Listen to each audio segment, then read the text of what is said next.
Welcome to the Veterinary Rehabilitation Podcast, where we aim to help fellow veterinary rehab therapists increase their knowledge and elevate their practice. I'm Megan Kelly. And I'm Ané Lloyd. Together, we bring you the latest insights, research, and information in the field of veterinary rehabilitation. This podcast is brought to you by Onlinepethealth, a leading continuing education membership for veterinary rehabilitation therapists. With Onlinepethealth, you'll have access to a wide range of online resources to help you stay up to date with the latest techniques, advances, and trends in the industry. Our podcast features in-depth conversations with leading experts in veterinary rehabilitation. They share their own experiences and knowledge to help you improve your practice. Whether you're a seasoned pro or just starting out in the field, our goal is to provide you with the tools and the insights you need to succeed. So join us as we explore the exciting world of veterinary rehabilitation and help you take your practice to the next level. Hey veterinary rehabbers, in this week's podcast, we dive into a research refresh. And yes, it's April Fool's Day, but don't worry, this study is very real. We're looking at a prospective clinical trial investigating post-operative rehabilitation following medial patellar luxation surgery in small breed dogs. Now, the researchers compared 3 different approaches. They looked at home exercise alone, exercise combined with interferential electrical stimulation, and exercise combined with laser therapy. And this was all delivered over a 12-week rehab program. The big question they wanted to answer was whether these commonly used modalities actually made a measurable difference in recovery outcomes, things like pain, lameness, muscle mass, and joint range of motion. So what did they find? And does adding these modalities really change the outcome after medial patellar luxation surgery? Let's dive into the study and unpack the results. But before we do that, 2 things. The first one is if you'd like to keep learning, we've just updated the free webinar area with amazing webinars. You can access them right now. In the small animals, it's talking tendons, advances in management of tendon injuries with the Einmesem. In the hydro platform, it's using hydrotherapy to manage developmental conditions in the dog with Tanya Grantham. And for the equines, it's luxating patella in young horses with Gideon Tabor. You can head over to onlinepethealth.com/free to access those free webinars. And secondly, a quick word from our sponsor. Founded by Dr. Beata Egner, the Veterinary Academy of Higher Learning, also known as VAL, is shaping the future of veterinary rehabilitation worldwide. VAL stands for Evidence-Based Education, Global Collaboration, and Real Clinical Impact.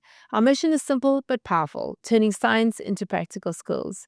With programs offered worldwide and in multiple languages, VAL helps clinicians combine scientific insight with hands-on expertise so patients move better, recover faster, and live healthier lives. Flagship certifications include the Certified Canine Rehabilitation Practitioner, or CCRP, Certified Equine Rehabilitation Practitioner, or CERP, and Certified Canine Fitness Trainer, the CCFT. Now, these programs were all developed by the University of Tennessee, Knoxville, which is not only considered the birthplace of evidence-based animal rehab, but also the host of this year's IAVRPT Symposium. So to explore VAL globally, you can visit val.vet and follow VAL on Instagram at val.vet. Right, let's get over to our research refresh. Good morning and welcome to this month's Research Refresh. Today we are looking at the comparative analysis of post-operative rehabilitation approaches for medial patellar luxation in small breed dogs. If you go through this list of authors on your screen, I can't pronounce the names, but I'm not familiar with anyone on this list. And this was published in Veterinary World Journal, which again is not a journal that I'm familiar with. So yes, I'm not familiar with either the authors or the journals. If you guys are, let me know. I would love to know that. Okay, so the objective of this study was to evaluate the effectiveness of post-operative rehabilitation overseen by a veterinarian following medial patellar luxation surgical correction in small breed dogs by comparing electrostimulation and laser therapy when combined with exercise. It was a prospective clinical trial. They had 26 small breed dogs included, with 31 stifles that were included in the study. All the dogs were surgically managed for medial patellar luxation. Dogs were divided into 3 groups: a control group, a electrostimulation group, and a laser group. Now, in terms of allocation to each group, whether or not dogs received treatment was the owner's decision. So the entire control group was decided by the owner, and then the electrostim and laser group, those were randomly allocated when owners did choose treatment post-operatively. Inclusion criteria: dogs had to be under 10 kilograms. They had to have a diagnosis of medial patellar luxation with a surgical correction of that condition. Exclusion criteria: if they have any systemic health conditions, if there is any neurological deficiency, and if there is a concurrent stifle pathology. They had a 12-week post-op follow-up period. The control group performed cold compression for 15 minutes 2 to 3 times a day, and that was continued for 3 days. From day 7 until the end of the study, owners performed passive range of motion 10 to 15 times per day, standing exercises for 1 to 3 minutes, 3 times with a rest of 1 minute during each set. From day 14 until the end of the treatment period, warm compression was applied for 15 minutes. Passive range of motion was performed twice per day. From day 21 until the end of study, daily leash walking was introduced for 5 to 10 minutes. So this entire program was performed by the owners at home. The treatment group underwent underwater treadmill therapy from day 14. The parameters were all individualized according to the patient, so that was not controlled. But both of our treatment groups also received underwater treadmill once a week. The electrotherapy group or electrostim group used an interferential current with a frequency of 4,000 hertz, AMF of 100 hertz, pulse duration of 250 microseconds, and a phase duration of 125 microseconds. Two electrodes were attached to the medial and the lateral stifle, and electrostim was performed on days 7, 14, 21, 28, 35, etc. So from 1 week post-op weekly. And then laser was performed between 4 and 8 joules per centimeter square was applied at the same time points.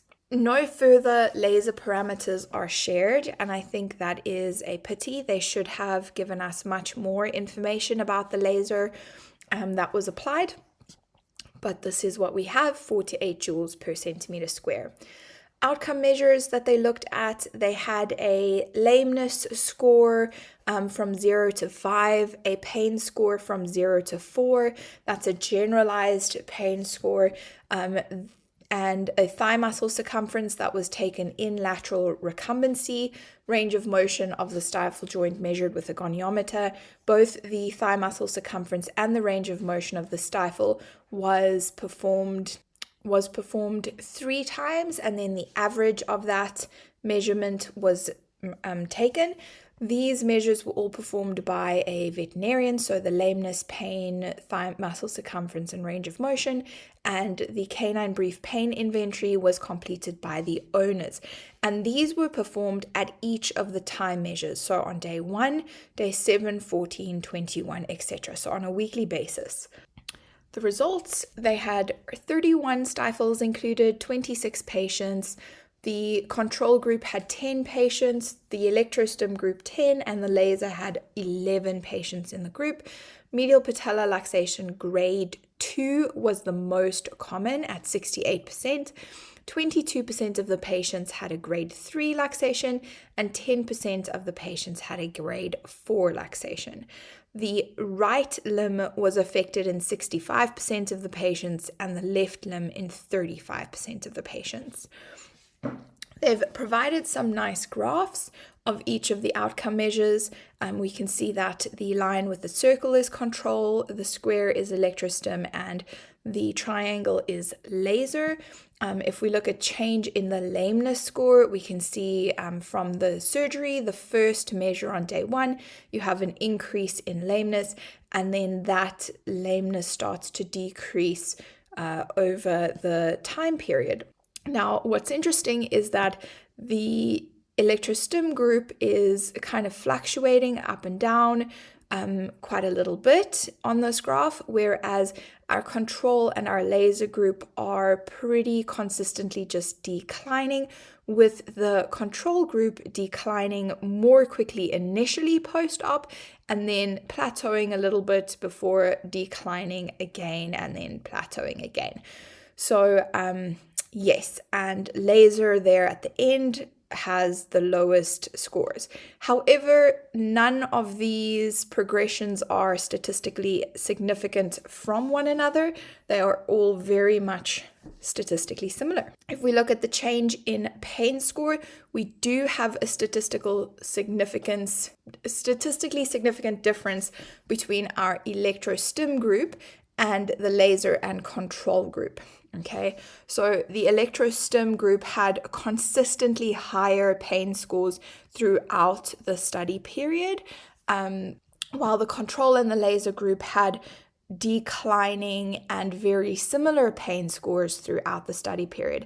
Again, we can see that sudden increase after surgery, which corresponds to the post-op pain and inflammation, completely normal and expected, and then a gradual decline in pain score over time. If we look at thigh muscle circumference, we again have a little bit of a difference between laser therapy and the other two groups. However, it is not a statistically significant difference in this case. So once more, we have a big increase in our thigh muscle circumference post-op. And it's interesting that these three groups have quite a different thigh muscle circumference to start with. And this is where the lack of statistical significance comes in, because we can see that our laser group is much lower to start with, and then that remains lower throughout the study period, but not to a significant extent. Okay, so what does this tell us? Thigh muscle circumference will increase here because of swelling and inflammation post-surgery, and then that swelling and inflammation comes down, which is this downward curve that we see up to about 21 days, and then we would want and expect thigh muscle circumference to start to increase as they increase their use of the limb. So we would want to see that upward trend in thigh muscle circumference going on from day 21 or 28, and we do see that slightly in our control and our electrostim group, less so in the laser group. If we look at our range of motion values, again, we're going to see an immediate drop in range of motion because that will be restricted due to pain and inflammation and swelling post-operatively, and then an increase in that. So our range of motion graph is the inverse, the inverse of the thigh muscle circumference graph, okay? So range of motion decreases and then it gradually increases. And here again, we have our electrostim group as the outlier, not statistically significant, but just looking at the trend of the graph. The control and the laser group are very much similar, and the electrostim group is sitting underneath them with lower range of motion scores.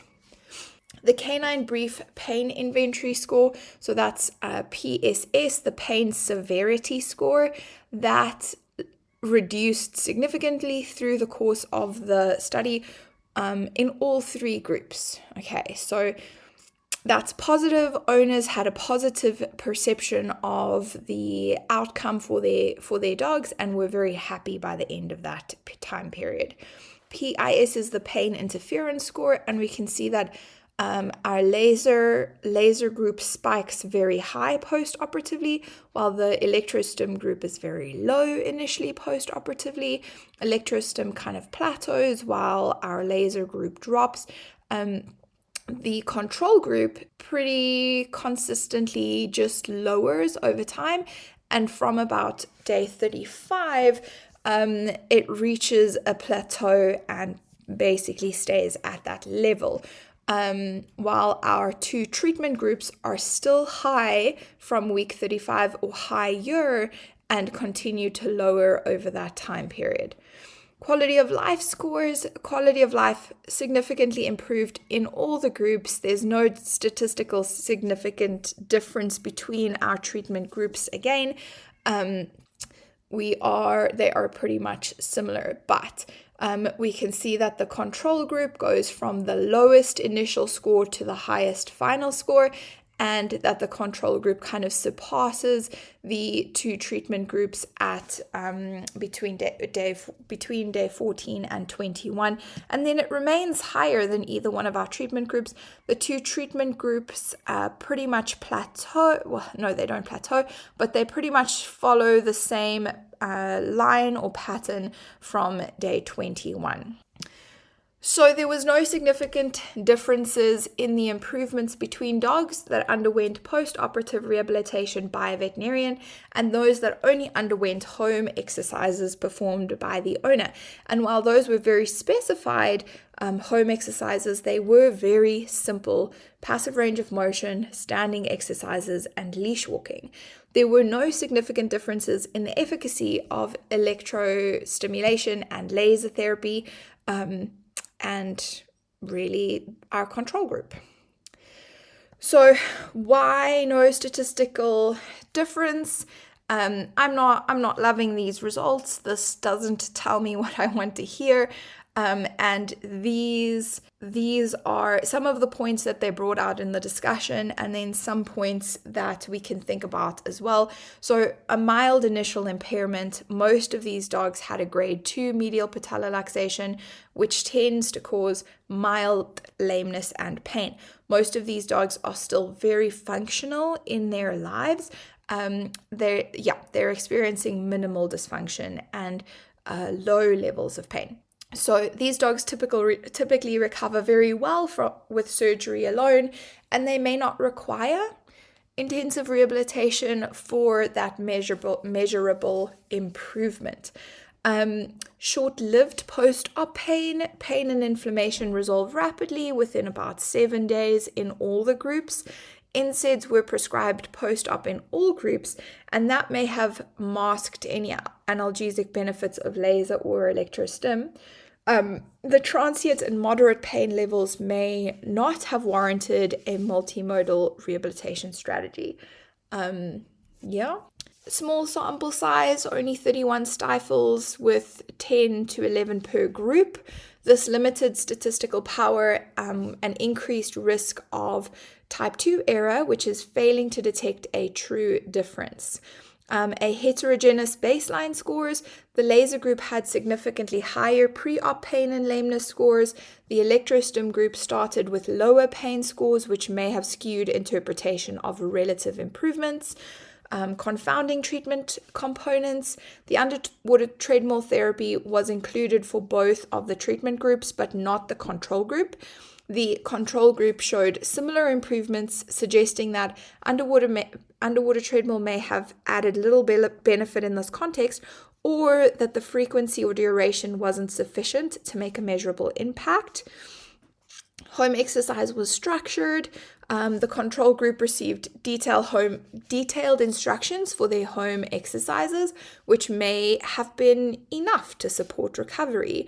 High adherence to home exercises could have minimized differences between the groups. I think that it's very positive if we say that a home exercise post-op program was very successful in this case. I think we could do a little bit better with that home exercise program. It doesn't progress quite enough. There isn't necessarily enough information about leash walking or about how to perform good passive range of motion.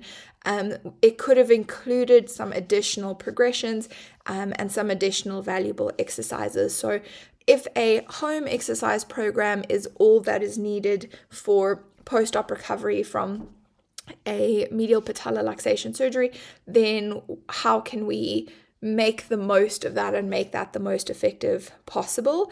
A late start to rehab, so electrotherapy and laser therapy, began on day 7 post-op, potentially missing the window to meaningfully influence early pain or inflammation.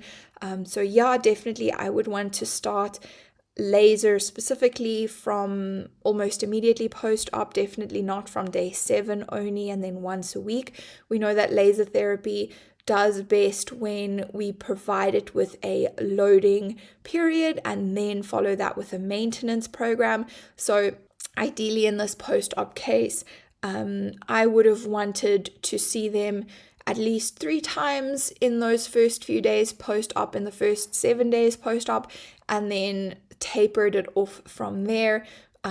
So we could have done 3 times in the first week and then twice in the next 2 weeks, followed by weekly treatments after that. Electrostim, potentially the same. I'm not familiar enough with interferential currents to really say what those best windows are. But earlier and more frequent interventions might have shown different results for those modalities. Then they had no objective kinetic data in the study. So we could have had force plates, objective gait assessments, etc., which would have potentially given us much more information on how our treatments affected these patients. And the other part that kind of comes back in with our short-lived post-op pain, most of these surgeries were not highly invasive orthopedic surgeries. So yes, they are painful, but they are not huge orthopedic surgeries. So the recovery is generally quicker and easier with that. And that was a statement that they made in the paper as well. Okay, so I hope that you found that interesting. Not quite the results that we would love to see when it comes to post-op rehabilitation, but we will continue to look. I didn't want to ignore this paper. It was published in 2024. We're not going to cherry pick the ones that favor us and ignore the ones that don't. So guys, have a wonderful day and I will see you soon.